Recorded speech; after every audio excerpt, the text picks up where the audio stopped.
जय Hind and hello guys, स्वागत है आपका आपके अपने YouTube चैनल ज्ञानदेह होस्ट में। और इस वीडियो में मैं आपको बताने वाला हूं MP police constable online form 2025 के बारे में, जहां पर गाइस आपको लास्ट डेट अपडेट के साथ में फॉर्म कैसे फिल करना है, सभी प्रॉब्लम के हल सहित इसके बारे में पूरी जानकारी दी जाएगी। गाइज अगर आप इस वेबसाइट के ऊपर पहले से रजिस्टर्ड है और आपका लाइव फोटो अपलोड नहीं हुआ है तो कैसे आपको आपकी प्रोफाइल की जानकारी को एडिट करते हुए अपना लाइव फोटो अपलोड करना है और फिर अपने फॉर्म को फाइनल सबमिट करना है। इसके अलावा अगर आप आपका पासवर्ड भूल चुके हैं या फिर रजिस्ट्रेशन नंबर भूल चुके हैं, वो आपको कैसे रिकवर करना है वो भी आपको यहाँ पर बताया जाएगा। एंड इसके अलावा अगर आप बिल्कुल फ्रेशर है, आपने इस वाली वेबसाइट का इस्तेमाल करके अभी तक कोई फॉर्म भरा ही नहीं है, पहली बार आप ये फॉर्म भरने वाले हैं, तो कैसे आपको आपका न्यू रजिस्ट्रेशन करना है उसको लेकर के भी यहाँ पर आपको कंप्लीट इन्फॉर्मेशन दी जाएगी, ताकि आप लोग अपना फॉर्म बिना किसी मिस्टेक के भर पाए। मैं आपको यहाँ पर बता दूँ कि इस फॉर्म को फिल करने की लास्ट डेट 29 सितंबर 2025 रखी गई है और अभी तक ऐसा कोई अपडेट भी नहीं आया है कि आपकी लास्ट डेट आगे बढ़ेगी। इसलिए आपको जितना जल्दी हो सके इस फॉर्म को फिल कर लेना है। पहले मैं आपको यहाँ पर यही बता देता हूँ कि कैसे आपको इसमें न्यू रजिस्ट्रेशन का प्रोसेस फॉलो करना है, क्योंकि न्यू रजिस्ट्रेशन का प्रोसेस थोड़ा सा अलग है जो आपका ऑलरेडी रजिस्टर का प्रोसेस है उससे। तो इसमें क्या करना होगा, जैसे कि आप यहाँ पर फर्स्ट पॉइंट पर ये वैकेंसी देख पा रहे हैं, आप यहाँ पर इसके ऊपर क्लिक करेंगे, इस तरह का इंटरफेस आएगा, यहाँ पर टिक करेंगे, आगे बढ़ाए इसके ऊपर क्लिक करेंगे। फिर आपको यहाँ पर इसमें क्या करना है, क्योंकि आप फ्रेशर है तो आपका इसके ऊपर अकाउंट बना हुआ नहीं है, तो आप यहाँ पर आपका जो रजिस्ट्रेशन है वो करेंगे। इसके लिए आपको प्रोफाइल रजिस्ट्रेशन इसके ऊपर क्लिक करना होगा और यहाँ पर जो सवाल आएगा कि आपके पास पंजीकृत प्रोफाइल आईडी है, तो आप यहाँ पर नहीं कर देंगे क्योंकि आप तो फ्रेशर है। उसके बाद आप आपका मोबाइल नंबर डालेंगे जो कि आप रजिस्टर करना चाहते हैं, अपनी ईमेल आईडी डालेंगे, ये कैप्चा कोड फिल करके ओटीपी प्राप्त करें, इसके ऊपर क्लिक करेंगे। देन आपके नंबर के ऊपर एक ओटीपी जाएगा और जैसे ही आपका ओटीपी वेरिफिकेशन हो जाए तो फिर आप यहाँ पर आगे इस वीडियो को देख करके जो अपना फॉर्म कंप्लीट करेंगे वो उसी प्रोसेस से करेंगे जो कि ऑलरेडी रजिस्टर्ड वाले कैंडिडेट करते हैं। वो कैसे, वो भी मैं आपको बताता हूं। तो जो लिंक मैंने आपको इस वीडियो को डिस्क्रिप्शन में दिया हुआ है आप ओपन करेंगे। ओपन करने के बाद आपको जानने को मिलेगा कि एक भर्ती कितनी पोस्ट पर निकली है और 8वीं 10वीं पास कैंडिडेट अप्लाई कर सकते हैं। फॉर्म आप लोग 29 सितंबर 2025 तक भर पाएंगे। कौन सी कैटेगरी के लिए कितनी वैकेंसी हो, जब वो सब इन्फॉर्मेशन आप यहाँ पर चेक कर सकते हैं। ये सब इन्फॉर्मेशन चेक करने के बाद में अब आप यहाँ पर इंपॉर्टेंट लिंक के सेक्शन में आएंगे और apply online login link open करेंगे। अब आपके सामने यहाँ पर कुछ ऐसा इंटरफेस आ जाएगा। यहाँ पर आ जाने के बाद में आप सबसे पहले जो फर्स्ट नंबर पर आपकी वैकेंसी देख पा रहे हैं, इसके सामने आपको यहाँ पर क्लिक करना है। यहाँ पर क्लिक करने के बाद आप इंस्ट्रक्शंस पर टिक करेंगे और फिर आगे बढ़ाए इसके ऊपर क्लिक करेंगे। इसके बाद गाइज आपको यहाँ पर सामान्य पंजीकरण क्रमांक और डेट ऑफ बर्थ डालने को बोला है, बट ये उनके लिए है जिन्होंने इस वेबसाइट का इस्तेमाल करके पहले भी फॉर्म भरा है, यानी कि जो कैंडिडेट ऑलरेडी रजिस्टर्ड है। अब अगर आप ऑलरेडी रजिस्टर्ड है और आप अगर इस फॉर्म को फिल करने के लिए गए और आपके सामने लाइव फोटो अपलोड करने का ऑप्शन नहीं आया, तो गाइज आपको यहाँ पर अपनी प्रोफाइल को एडिट करना होगा। इसके लिए आप एडिट प्रोफाइल रजिस्ट्रेशन फॉर्म इसके ऊपर क्लिक करेंगे। इसके ऊपर क्लिक करने के बाद अब आप आपका सामान्य पंजी क्रमांक डालेंगे और जो पासवर्ड आपने बनाया था या फिर आपको मैसेज के माध्यम से मिलता है वो आप यहाँ पर डालेंगे, कैप्चा कोड फिल करेंगे और प्रोसीड फॉर एडिट इसके ऊपर क्लिक कर देंगे। अब आपका सवाल होगा कि सर मेरे पास सामान्य पंजीकरण क्रमांक या फिर पासवर्ड नहीं है तो मैं क्या करूं, तो आपको अगेन होम पेज पर आना है। होम पेज पर आने के बाद आप उम्मीदवार प्रोफाइलिंग इसके ऊपर क्लिक करेंगे। यहाँ पर है प्रोफाइल पंजीकरण फॉर्म और यहाँ पर है प्रोफाइल पंजीकरण फॉर्म संशोधन, फिर है फॉरगॉट प्रोफाइल पासवर्ड। अगर आप पासवर्ड भूल चुके हैं तो आप यहाँ पर फॉरगॉट प्रोफाइल पासवर्ड इसके ऊपर क्लिक करेंगे, सामान्य पंजीकरण क्रमांक डालेंगे, मोबाइल नंबर डालेंगे, ये कैप्चा कोड फिल करेंगे और सबमिट कर देंगे। आपके नंबर के ऊपर ओटीपी जाएगा। जैसे आप ओटीपी वेरिफिकेशन करेंगे तो आपको मैसेज के माध्यम से आपका पासवर्ड सेंड कर दिया जाएगा। अब अगर आपके पास सामान्य पंजीकरण क्रमांक भी नहीं है तो फिर आप अगेन यहाँ पर उम्मीदवार प्रोफाइलिंग वाले सेक्शन पर आएंगे और आप देखेंगे आवेदक का प्रोफाइल पंजीकरण क्रमांक प्राप्ति, आप इस लिंक के ऊपर क्लिक करेंगे। इसके बाद में आप यहाँ पर वो नंबर डालेंगे जो कि आपने रजिस्टर किया था इस पोर्टल के ऊपर, फिर ये कैप्चा कोड फिल करेंगे और आगे बढ़ाए इसके ऊपर क्लिक करेंगे। देन ओटीपी वेरिफिकेशन होगा और आपके नंबर पर मैसेज के माध्यम से आपका प्रोफाइल जो नंबर है वो सेंड कर दिया जाएगा। अब उसका इस्तेमाल करके आप यहाँ पर, जैसे कि मैंने अभी आपको बताया, यहाँ पर क्लिक करेंगे, आगे बढ़ाए के ऊपर क्लिक करेंगे एंड देन यहाँ पर profile edit profile registration form इसके ऊपर क्लिक करेंगे और सामान्य पंजीकरण क्रमांक डालेंगे और जो पासवर्ड अभी आपने रिसेट किया है, आपको आया है मैसेज के माध्यम से, वो डालेंगे, ये कैप्चा कोड फिल करेंगे और प्रोसीड फॉर एडिट इसके ऊपर क्लिक कर देंगे। इसके बाद में आप यहाँ पर देख सकते हैं कि किस माध्यम से आप इसमें सत्यापन करना चाहते हैं। तो मैं यहाँ पर ई केवाईसी ओटीपी द्वारा सत्यापन इसको टिक कर देता हूँ और फिर आगे बढ़ाई इसके ऊपर क्लिक करता हूँ। देन यहाँ पर आपको इसके ऊपर टिक करना है। आपका आधार क्रमांक आपको देखने को मिलेगा, ये जो कैप्चा कोड आपके सामने आ रहा है वो आप यहाँ पर डालेंगे और जनरेट eKYC OTP इसके ऊपर क्लिक करेंगे। देन गाइज यहाँ पर आपको ये जो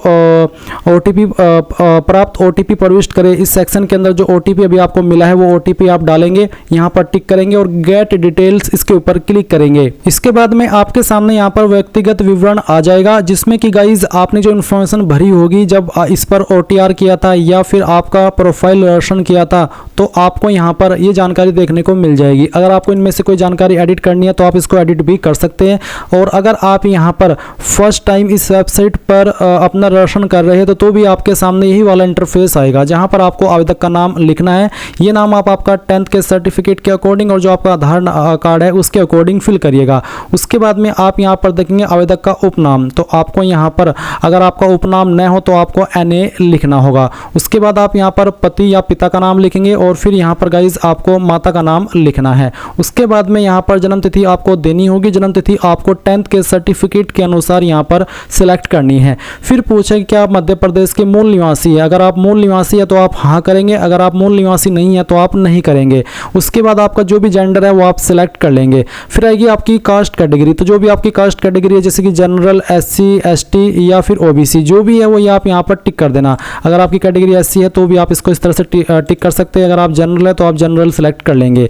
फिर यहाँ पर एक सवाल है कि क्या आप आर्थिक रूप से कमजोर EWS श्रेणी के अंतर्गत आते हैं, अगर आप आते हैं तो आप हाँ करेंगे, नहीं आते हैं तो आप नहीं करेंगे। फिर है उच्च शैक्षणिक योग्यता का स्तर, तो आपकी हाईएस्ट क्वालिफिकेशन कौन सी है, जो भी है वो आप सिलेक्ट कर लेना, वही वाली क्वालिफिकेशन सिलेक्ट करना जो कि आपकी कंप्लीट हो, जो अभी आप कर रहे हो वो आप सिलेक्ट ना करना। उसके बाद में आपसे पूछा निवास का क्षेत्र ग्रामीण या फिर शहरी, जो भी है वो आप टिक कर देना। फिर आएगा दिव्यांगता का विवरण, तो यहाँ पर बोला कि क्या आवेदक निःशक्तजन दिव्यांग है, न्यूनतम 40% या फिर उससे ज़्यादा, अगर हाँ तो हाँ, अगर नहीं तो आप नहीं करेंगे। फिर उसके बाद नीचे आप देखेंगे वैवाहिक विवरण, इसमें आपसे पूछा है कि क्या आप विवाहित है, यानी कि क्या आप मैरिड है, अगर आप मैरिड है तो आप हाँ करेंगे और हाँ करने पर आपको यहाँ पर विवाह की तिथि भी बतानी होगी। इसी के साथ गाइज यहाँ पर जीवित बच्चों की संख्या आपको बतानी होगी और साथ ही अंतिम बच्चे जुड़वा थे या फिर नहीं उसकी जानकारी भी आपको देनी होगी, बट अगर आप अनमैरिड है तो आप यहाँ पर नहीं कर देंगे। इसके बाद में यहाँ पर आता है पत्र व्यवहार के लिए वर्तमान पता, यानी कि जो आपका प्रेजेंट एड्रेस है उसकी जानकारी आप यहाँ पर फिल करेंगे। अगर आपकी जानकारी पहले से फिल है तो आप इसको यहाँ पर एडिट करना चाहे तो वो भी कर सकते हैं, जहाँ पर मकान नंबर या फिर गली मोहल्ला गांव का नाम, उसके बाद में क्षेत्र कॉलोनी शहर तहसील या उसके बाद में आपका राज्य सेलेक्ट करेंगे, फिर आपका जिला और उसके बाद में आपका पिन कोड, ये सब जानकारी आप यहाँ पर भर देंगे। इसके बाद आप देखेंगे नीचे संलग्न दस्तावेज, तो आपको यहाँ पर देखने को मिलेगा कि आवेदक के शरीर का स्थायी पहचान चिन्ह, आपकी बॉडी के ऊपर ऐसा निशान जिससे आपकी बॉडी की पहचान हो सकती है। ये निशान आपकी बॉडी के ऊपर कोई भी हो सकता है, जैसे कि जलने का, कटने का, फिर बर्थ मार्क, बट आपको मैं सजेस्ट करूंगा वही निशान के बारे में बताइए जो कि प्राइवेट जगह पर न हो और पब्लिक जगह पर हो, जिसको आप दिखा भी सके टाइम आने पर, तो आप यहाँ पर उस निशान के बारे में लिख देंगे। अगर आपकी बॉडी के ऊपर ढूंढने के बाद भी कोई ऐसा निशान नहीं है तो आप यहाँ पर नो मार्क लिख सकते हैं। उसके बाद आता है परीक्षा कक्ष में प्रस्तुत किए जाने वाला फोटो युक्त पहचान पत्र, कौन सी आईडी से आप अपना वेरिफिकेशन करना चाहेंगे वो आईडी आप यहाँ पर सिलेक्ट कर ले। मैंने आधार कार्ड सिलेक्ट किया हुआ है और उसके बाद में आप यहाँ पर पहचान पत्र क्रमांक और फिर उसको दोबारा डाल करके वेरीफाई कर देंगे। इसके बाद में गाइज यहाँ पर एक लाइन है, do you want to edit change your documents, ये जो ऑप्शन है ये उनके सामने आएगा जो कि अपनी जो प्रोफाइल डिटेल है उसको एडिट कर रहे हैं। अगर आप यहाँ पर फर्स्ट टाइम रजिस्ट्रेशन करते समय फॉर्म भर रहे हैं तो आपके सामने भी सेम इंटरफेस आएगा जैसे कि आप वीडियो में देख सकते हैं, बट आपके सामने ये वाली लाइन नहीं आएगी। आप यहाँ पर डायरेक्टली घोषणा पत्र के ऊपर टिक करेंगे और उसके बाद में पंजीकरण करें इसके ऊपर क्लिक करेंगे, बट क्योंकि आप तो ऑलरेडी रजिस्टर्ड है और आपको आपका जो फोटो है या फिर जो अन्य डॉक्यूमेंट्स हैं उनको एडिट करना है तो आप यहाँ पर हाँ कर दीजिएगा और उसके बाद में पंजीकरण संशोधित करें इसके ऊपर क्लिक कीजिएगा। अब आपके सामने यहाँ पर इस तरह से इंटरफेस आएगा जैसा कि आप वीडियो में देख सकते हैं। आपको काफ़ी सारे इंस्ट्रक्शंस दिए गए हैं, ये इंस्ट्रक्शंस आपको पढ़ने हैं और इन इंस्ट्रक्शंस के अकॉर्डिंग ही आपको आपका यहाँ पर लाइव फोटो क्लिक करना है। और गाइज यहाँ पर जैसे कि आप देख पा रहे हैं इस तरह से ऑप्शन आएगा, photo capture, get photo, generate QR. अगर आप मोबाइल से फॉर्म को भर रहे हैं तो आप जनरेट क्यूआर कोड के ऊपर क्लिक करके क्यूआर कोड के माध्यम से अपने मोबाइल से फोटो क्लिक कर सकते हैं। तो चलिए मैं यहाँ पर फोटो कैप्चर कर लेता हूँ। फोटो कैप्चर करने के बाद में इस तरह से आपके सामने आपका फोटो आ जाएगा। और गाइज मैं आपको फिर से यहाँ पर रिमाइंड कराना चाहूँगा कि अगर आप फॉर्म को मोबाइल से भर रहे हैं तो आप यहाँ पर लाइव फोटो अपलोड करने के लिए ये जो जनरेट क्यूआर है इसके ऊपर क्लिक करेंगे। करेंगे आपके सामने QR कोड आएगा, जिसको स्कैन करके आप आपका जो फोटो है वो अपने मोबाइल से अपलोड कर सकते हैं। तो चलिए, आपने यहाँ पर अपना फोटो क्लिक कर लिया, फिर आप यहाँ पर जो फोटो की लाइन लिखी है इसके ऊपर टिक कर देना। इसके बाद आप यहाँ पर नीचे की तरफ आएंगे और देखेंगे सिग्नेचर, तो आपको यहाँ पर ब्राउज के ऊपर क्लिक करना है और जो आपकी सिग्नेचर की फाइल है वो सिलेक्ट कर लेनी है। सिग्नेचर की फाइल सेलेक्ट करने के बाद में आपको इस तरह से उसको क्रॉप कर लेना है और जितने जगह पर आपका सिग्नेचर है बस उसको ही रखना है और फिर यहाँ पर इस राइट के निशान पर क्लिक करना है, आपका सिग्नेचर यहाँ पर आ जाएगा। फिर आप सिग्नेचर के जो नीचे जो लाइन लिखी है वो यहाँ पर टिक कर दीजिएगा। इसके बाद है हैंड रिटन टेक्स्ट, उसमें आपको जो लिखना है वो यहाँ पर आपके सामने है। ये जो लाइन लिखी गई है, मैं घोषणा करता हूँ कि मेरे द्वारा आवेदन में दी गई समस्त जानकारी, आपको एक ब्लैंक पेपर यानी कि कोरा कागज लेना है और उसमें ये जो लाइन है, चाहे आप इंग्लिश के अंदर लिखे या फिर हिंदी के अंदर लिखे, कोई एक लैंग्वेज में लिखना ही अनिवार्य है। दोनों में लिखना चाहिए तो आपकी मर्जी है, आपको अपने हैंड से रिटर्न करनी है बिल्कुल ऐसे ही जैसे कि यहाँ पर लाइन लिखी गई है। और फिर उस इमेज को स्कैन करके आपको यहाँ पर अपलोड करना है ब्राउज के ऊपर क्लिक करके। जैसे ही आप यहाँ पर आपकी हैंड रिटन टेक्स्ट की जो फाइल है वो सिलेक्ट कर लेंगे, इमेज सेलेक्ट कर लेंगे तो इस तरह से आएगा। अब आपको यहाँ पर राइट के आइकन पर क्लिक करना है और इस तरह से आपका जो ये हस्तलिखित टेक्स्ट है वो आ जाएगा। अब आप यहाँ पर टिक कर देना। इसको टिक करने के बाद में आप upload photo signature handwritten text इसके ऊपर क्लिक करेंगे। गाइज, जैसे ही आपका लाइव फोटो सिग्नेचर और हैंड रिटन टेक्स्ट अपलोड हो जाए तो आप यहाँ पर नीचे बाकी के डॉक्यूमेंट अपलोड करेंगे। और अगर आपको फोटो सिग्नेचर और हैंड रिटन टेक्स्ट अपलोड करने में इशू आ रहा है तो गाइज मे बी आप सही से जो इंस्ट्रक्शंस आपको दिए जा रहे हो वो फॉलो न कर रहे हो, आपकी फ़ोटो क्वालिटी अच्छी ना हो हैंड रिटन टेक्स्ट की या फिर सिग्नेचर की, या फिर जो आपका लाइव फोटो है वो जो इंस्ट्रक्शंस आपको बताए हैं वो इंस्ट्रक्शंस अच्छे से फॉलो करके आप उसको नहीं ले रहे हो, कैप्चर कर रहे हो, तो इस वजह से ये सब प्रॉब्लम आ सकती है। इसलिए आपको ध्यानपूर्वक बहुत ही अच्छे से सावधानी से अपना यहाँ पर फोटो सिग्नेचर और हैंड रिटन टेक्स्ट अपलोड करना है। इसके बाद आप देखेंगे जन्मतिथि प्रमाण पत्र हेतु अंक सूची, जिसमें कि आप 8वीं 10वीं या 12वीं की अपलोड कर सकते हैं। इसका फॉर्मेट JPG का रखा है, तो मैं आपको सजेस्ट करूंगा अगर आपके पास 10वीं की सर्टिफिकेट है जिसमें कि आपका जन्मतिथि मेंशन है वो आप यहां पर अपलोड कर देना। और अगर आप अपना बर्थ सर्टिफिकेट अपलोड करना चाहें तो वो भी आप यहां पर अपलोड कर सकते हैं। और अगर आप SC ST OBC है तो आप यहां पर कास्ट सर्टिफिकेट अपलोड करेंगे, ये ऑप्शन उन्हीं के सामने एक्टिव होगा जो कि SC ST OBC है। उसके बाद गाइज जैसे ये सभी चीज़ें आप कंप्लीट कर ले तो आप सबमिट डिटेल्स इसके ऊपर क्लिक करेंगे। इसके बाद में गाइज आपका जो प्रोफाइल रचना है वो कंप्लीट हो जाएगा। और अगर आप पहले से रजिस्टर्ड है तो आप जैसे मैंने अभी इस वीडियो के अंदर जानकारी दी है ऐसे आप उसको एडिट कर लेंगे। ये चीज़ जो मैंने अभी आपको इस वीडियो के अंदर एक्सप्लेन की है दोनों के ऊपर एप्लीकेबल हो रही है, चाहे आप पहले से रजिस्टर्ड है या फिर आप नया रजिस्ट्रेशन करते हैं। अब गाइज आपको अप्लाई करना है, तो अप्लाई करने के लिए आप होम पेज पर आ जाएंगे जहां से आपने अपना प्रोफाइल रजिस्ट्रेशन किया था। तो आप यहां पर आएंगे और इस वाले लिंक के ऊपर क्लिक करेंगे, यहां पर टिक करेंगे और आगे बढ़ाए इसके ऊपर क्लिक कर देंगे। इसके ऊपर क्लिक करने के बाद में अब गाइज आपका जो सामान्य पंजीकरण क्रमांक है जो कि आपको प्रोफाइल रजिस्ट्रेशन करने के बाद में मिलता है वो आप यहां पर डालेंगे। आपका जो डेट ऑफ बर्थ आपने यहां पर अभी रजिस्ट्रेशन करते समय भरा वो डेट ऑफ बर्थ आप सिलेक्ट करेंगे, ये कैप्चा कोड फिल करेंगे एंड देन सत्यापित कर आगे बढ़ाए इसके ऊपर क्लिक करेंगे। इसके ऊपर क्लिक करने के बाद आपके सामने वो सब इन्फॉर्मेशन आएगी जो कि आपने प्रोफाइल रजिस्ट्रेशन करते समय भरी थी। तो आप यहां पर सभी इन्फॉर्मेशन को चेक करने के बाद नीचे की तरफ आएंगे और यहां पर आगे बढ़ाए इसके ऊपर क्लिक कर देंगे। और गाइज अगर आप पहले से रजिस्टर्ड कैंडिडेट है तो आप जब ये इन्फॉर्मेशन फिल करेंगे और आपके सामने ये वाली जानकारी आएगी और आपको देखने को यहाँ पर इन्फॉर्मेशन जो मिल रही है और उसमें लगता है कि यार कोई जानकारी गलत है, कोई जानकारी मिसमैच है, मैं चाहता हूँ कि उसको सही कर लूँ, तो आप एडिट प्रोफाइल रजिस्ट्रेशन के ऊपर क्लिक करके उसको सही कर सकते हैं। और गाइज अगर आप पहले से इसमें रजिस्टर्ड नहीं है, पहली बार आपने अभी रजिस्ट्रेशन किया और अपनी इन्फॉर्मेशन सभी अच्छे से भरी है और आपके अकॉर्डिंग सभी इन्फॉर्मेशन सही है तो आप यहाँ पर सिंपली आगे बढ़ाए इसके ऊपर क्लिक कर दीजिए। अब आपके सामने ऊपर की तरफ आपकी प्रोफाइल की इन्फॉर्मेशन आएगी और नीचे यहाँ पर आपको 30 पॉइंट से जानकारी फिल करना स्टार्ट करना है, जिसमें कि आप यहाँ पर देखेंगे आपसे पूछिए आपकी क्लास। तो अगर आपकी भूतपूर्व सैनिक है, स्वयं सेवी नगर सैनिक है या फिर अगर आपकी इनमें से कोई क्लास नहीं है तो आप बिना वर्ग सिलेक्ट कर लेंगे। फिर यहाँ पर आपके सामने सवाल है कि मध्य प्रदेश के स्थायी निवासियों के लिए आयु सीमा में छूट संबंधी अन्य जानकारी। आपके सामने कुछ सवाल है, इन सवालों के आंसर आपको अपनी स्टेटस के अकॉर्डिंग करने हैं। जैसे कि एक सवाल है कि यदि आप मध्य प्रदेश के मूल निवासी है तो आपका गृह होम डिस्ट्रिक्ट कौन सा है, यानी कि गृह जिला, तो आप जो भी है वो आप यहाँ पर सेलेक्ट कर लेंगे। फिर सवाल है कि क्या आप शासकीय निगम मंडल स्वशासी संस्था के कर्मचारी है, अगर है तो हाँ, नहीं तो आप नहीं करेंगे। इसी प्रकार से सवाल है कि क्या आप विक्रम पुरस्कार से सम्मानित खिलाड़ी है, अगर है तो हाँ, नहीं तो आप नहीं करेंगे। फिर क्या आप मध्य प्रदेश शासन के अधीन छटनी शुदा कर्मचारी है, अगर है तो हाँ, नहीं तो यहाँ पर भी आपको नहीं करना होगा। फिर एक सवाल है कि यदि आप आदिम जाति, अनुसूचित जाति के अनुसूचित जनजाति एवं अन्य एवं पिछड़ा वर्ग कल्याण विभाग की अंतर्जातीय विवाह प्रोत्साहन योजना से पुरस्कृत है। तो अगर आपके सामने सवाल एक्टिव है तो इसका आंसर आप यस नो में कर दीजिएगा। एक सवाल है कि क्या आप विक्रम पुरस्कार से सम्मानित खिलाड़ी है, तो इसका भी आंसर आपको यस नो में करना है। इसके बाद आप यहाँ पर देखेंगे आपके सामने सवाल है कि क्या आप शासकीय सेवा में नियुक्ति के लिए नीचे दिए गए विभिन्न वर्गों में सम्मिलित है एवं नियम पुस्तिका के अनुसार इस वर्ग के लिए विशेष लाभ बोनस अंक लेना चाहते हैं। तो आपको यहाँ पर पढ़ना है और अगर है तो आप इसको हाँ करके इनमें बताएंगे कि किस कैटेगरी के तहत या फिर किस सवाल के तहत आप वो बोनस अंक लेना चाहते हैं। जैसे कि एक सवाल है कि निर्वाचन के अतिशेष कर्मचारी है, अतिशेष कर्मचारी को जनगणना 1981 के अतिशेष कर्मचारी। तो अगर आप इनमें से किसी कैटेगरी से बिलोंग नहीं करते तो आप सिंपली सवाल में नो कर देना। फिर आप नीचे आएंगे 41 पॉइंट में, जहाँ पर पूछा है यदि आवेदक द्वारा आरक्षक सामान्य ड्यूटी जीडी गैर तकनीक का चयन किया जाता है तो नीचे दिए गए विकल्पों को प्राथमिकता क्रम चयन करें।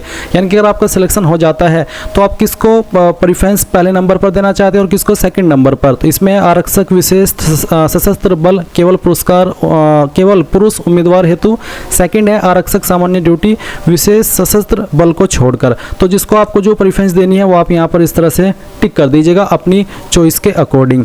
इसके बाद नीचे आप देखेंगे click here to select district preference, तो आप इसके ऊपर क्लिक कीजिए। अभी आप यहाँ पर 42 पॉइंट में शैक्षणिक योग्यता देखेंगे तो आपको सिलेक्ट करना है यहाँ पर 10वीं, क्योंकि 10वीं का ही ऑप्शन है। अगर आप एसटी है तो फिर आपको यहाँ पर 8वीं का भी ऑप्शन देखने को मिल जाएगा। तो यहाँ पर आपको 10वीं का रोल नंबर डाल देना है, जो भी आपका रोल नंबर है, और फिर आपको परीक्षा उत्तीर्ण वर्ष यानी कि किस साल के अंदर आपने आपकी जो 10वीं हो पास कर ली थी वो आप यहाँ पर डाल देंगे। फिर आएगा बोर्ड का नाम, जिस भी बोर्ड से आपने आपकी 10वीं किया उस बोर्ड का नाम आप डाल दीजिएगा, चाहे आपका एमपी बोर्ड है या फिर यूपी बोर्ड या फिर किसी अन्य स्टेट का बोर्ड या फिर सीबीएसई बोर्ड या आईसीएसई बोर्ड, जो भी बोर्ड है उसका नाम आप यहाँ पर सिंपली डाल दीजिएगा। अब आपके सामने यहाँ पर डिस्ट्रिक्ट की प्रेफरेंस आ चुकी है, तो आप जिस डिस्ट्रिक्ट को जिस नंबर पर प्रेफरेंस देना चाहते हैं उसको आप पहले टिक करेंगे और इस तरह से आप यहाँ पर आपकी चॉइस के अकॉर्डिंग इन जिलों को टिक कर देंगे। यहाँ पर आपकी फुल्ली चॉइस रहेगी, इसमें मैं आपको कुछ भी सजेस्ट नहीं कर सकता, ये आपकी टोटल मर्जी है कि आपको किस नंबर पर किस जिले को रखना है, क्योंकि सबकी अलग अलग चॉइस हो सकती है। तो मैं ऐसा नहीं कहूँगा कि आपको इस जिले को इस नंबर पर सिलेक्ट करना है या फिर उस जिले को उस नंबर पर सिलेक्ट करना है, ये टोटल आपको ही सिलेक्ट करना है और आपको ही अपने मन से करना है कि हाँ चलिए यार मैं इसको पहले नंबर पर देना चाहता हूँ, इसको सेकंड पर, इसको थर्ड पर। तो इस तरह से आप यहाँ पर जो चॉइसेस के ऑप्शन आ रहे हैं इनको चॉइसेस दे देना है। तो सभी को मैं यहाँ पर इस तरह से चॉइस दे देता हूँ, मैं यहाँ पर आपको सिर्फ दे करके दिखा रहा हूँ, आप आपकी मर्जी के अकॉर्डिंग इनको सेलेक्ट कर लेंगे। अब नीचे की तरफ आप आएंगे और यहाँ पर देखेंगे एक सवाल है कि क्या जो आवेदक मध्य प्रदेश के मूल निवासी नहीं है उन्हें केवल अनारक्षित बिना वर्ग ओपन श्रेणी में ही प्रवीणता के आधार पर स्थान प्राप्त होगा तथा उन्हें किसी प्रकार की छूट की पात्रता नहीं होगी, ये चीज़ आपको ध्यान में रखनी है। अब 44 पॉइंट है कि आवेदक यह सुनिश्चित कर लेवे कि नियम पुस्तिका के अध्याय 01 के बिंदु 12 के अनुसार दी गई न्यूनतम शारीरिक अर्हता रखते हैं, यानी कि जो फिजिकल एलिजिबिलिटी है क्या वो आपके पास है। आपने नोटिफिकेशन रीड करा होगा तो आपको पता होगा कि क्या क्या फिजिकल एलिजिबिलिटी आपसे मांगी है, तो यहाँ पर हाँ कर दीजिए। अगर आप नो करेंगे तो इसका मतलब आप अप्लाई करने के लिए एलिजिबल नहीं है। फिर सवाल है कि क्या आप आवेदित पद समूह के लिए न्यूनतम शैक्षणिक अर्हता रखते हैं, तो यहाँ पर भी आपको हाँ करना है। फिर आप नीचे आएंगे तो देखेंगे यदि आप मध्य प्रदेश के अनुसूचित जनजाति एसटी श्रेणी के उम्मीदवार है तो क्या आप 10वीं बोर्ड या इससे उच्च शिक्षा उत्तीर्ण है। तो अगर आप एसटी है और आपके सामने सवाल एक्टिव है तो आपको बताना होगा कि आप 10वीं बोर्ड या फिर उससे हायर क्वालिफिकेशन आपसे की है। अगर आपने 10वीं किया तो आप हाँ कर देना, अगर आपने 8वीं किया तो आप नहीं कर देना कि मैं 8वीं पास ही हूँ। इसके बाद में आवेदक का आधार कार्ड क्रमांक, आपको यहाँ पर आपका आधार नंबर देखने को मिल जाएगा। फिर यहाँ पर नीचे आएगा 48 जहाँ पर आपको आपके एग्जाम सेंटर की प्रेफरेंस देनी है। तो मैं चाहता हूँ कि मेरी पहली चॉइस इस वाले डिस्ट्रिक्ट में आए, फिर सेकंड इसमें, जो भी आप सिलेक्ट कर लेंगे फिर आपको इन्हीं में से कोई एक जिला मिल जाएगा आपके एग्जाम सेंटर के लिए। इसके बाद आप यहाँ पर नीचे की तरफ आएंगे और डिक्लेरेशन के ऊपर टिक करेंगे, फिर आप यहाँ पर आगे बढ़ाए इसके ऊपर क्लिक करेंगे। अब आपके सामने यहाँ पर कुछ ऐसा इंटरफेस आएगा जैसे कि आप वीडियो में देख सकते हैं, जहाँ पर गाइज आपसे गृह जिला संबंधी दस्तावेज जिसका फॉर्मेट जेपीजी और जो आपकी उसकी विड्थ है वो आप देख सकते हैं कि कितने पिक्सल से लेकर के कितने पिक्सल के बीच में रहनी चाहिए और डॉक्यूमेंट का साइज 150 के बीच से ज़्यादा नहीं होना चाहिए। जहाँ पर बेसिकली आपको upload domicile home district certificate यानी कि आपको निवास प्रमाण पत्र यहाँ पर अपलोड करना है। नीचे है शैक्षणिक योग्यता का दस्तावेज जिसमें कि आप 10वीं का सर्टिफिकेट अपलोड करेंगे। तो आपको यहाँ पर जो पिक्सल बताए हैं इनके अकॉर्डिंग रह करके 700 से 800 के बीच में उसकी चौड़ाई होनी चाहिए और जो उसकी ऊंचाई हो 400 से 950 पिक्सल के बीच में रहनी चाहिए, वो अपलोड करना है। जैसे ही आप यहाँ पर दोनों फाइल सेलेक्ट करेंगे और उनको अपलोड कर देंगे तो यहाँ पर इस तरह से वो अपलोड हो जाएगी और आप क्लिक है टू डाउनलोड के ऊपर क्लिक करके उनको डाउनलोड करके अगेन व्यू कर सकते हैं कि वो सही से अपलोड हुआ भी है या फिर नहीं। और अगर सही से अपलोड हो गया, सभी कुछ सही है, तो आप सबमिट डिटेल्स इसके ऊपर क्लिक करेंगे। अब आपके सामने आपकी फॉर्म का प्रीव्यू आ जाएगा। जो भी जानकारी शुरू से लेकर अभी तक भरी है वो सभी एक बार फिर से चेक कर लेंगे, और जब आपको लगे कि सभी जानकारी सही है तो आप यहाँ पर पहले इसको प्रिंट के ऊपर क्लिक करके इस प्रीव्यू को प्रिंट करेंगे। इसके बाद में आप यहाँ पर प्रोसीड टू पेमेंट इसके ऊपर क्लिक कर देंगे, और फिर गाइज आप यहाँ पर देखेंगे कि आपको पेमेंट के पेज पर ट्रांसफर कर दिया है। आप आपकी fees net banking, debit, credit card या फिर यूपीआई जिस माध्यम का इस्तेमाल करके जमा करना चाहे कर सकते हैं। जैसे आप यहाँ पर कोई भी माध्यम सेलेक्ट कर लेंगे तो फिर गाइज आपको यहाँ पर उसी माध्यम का इस्तेमाल करके अपनी फीस जमा करनी होगी, और जैसे आपकी फीस जमा हो जाएगी और वो सक्सेसफुल रह जाएगी तो फिर आप अपने फॉर्म का फाइनल प्रिंट आउट ले पाएंगे। अगर आपकी फीस जमा हो जाती है और आप फाइनल प्रिंट नहीं ले पाते, या फिर फीस पेमेंट करते समय कोई एरर आ जाता है और आपको समझ में नहीं आता कि अब मैं क्या करूं, कैसे अपना फाइनल प्रिंट लूं, तो मैं आपको बता दूं, आपको अगेन जो लिंक मैंने इस वीडियो के डिस्क्रिप्शन में दिया हुआ है इसको ओपन करके इंपॉर्टेंट लिंक के सेक्शन में आना है, apply online login link open करना है, एंड देन फिर यहाँ पर इस वाले इंटरफेस पर आना है। अगेन जैसे कि आपने अप्लाई करने की शुरुआत की थी, यहाँ पर क्लिक करना है, यहाँ पर टिक करना है और आगे बढ़ाई के ऊपर क्लिक करना है। फिर जो सामान्य पंजीकरण क्रमांक आपको पंजीकरण करने के बाद में मिल जाता है वो आप यहाँ पर डालेंगे, आपका डेट ऑफ बर्थ डालेंगे, ये कैप्चा कोड फिल करेंगे और सत्यापित कर आगे बढ़ाए। जैसे इसके ऊपर क्लिक करेंगे तो आपके सामने आपका भरा हुआ फॉर्म आ जाएगा, और पेमेंट करने का जो स्टेटस लिंक है वो भी आपको देखने को मिल जाएगा, और आप वहाँ पर उस लिंक का इस्तेमाल करके अगर पेमेंट अधूरा है तो पेमेंट भी कर लेंगे, और जो आपका फाइनल प्रिंट है वो भी आप यहाँ से ले लेंगे। तो ये चीज़ मैंने आपको क्लियर कर दी है। आई होप आपको सभी चीज़ें क्लियर हो गई होगी। अगर अभी भी कोई सवाल डाउट रह गया हो तो आप कमेंट के माध्यम से पूछ लीजिएगा। Thanks for watching. जय हिंद।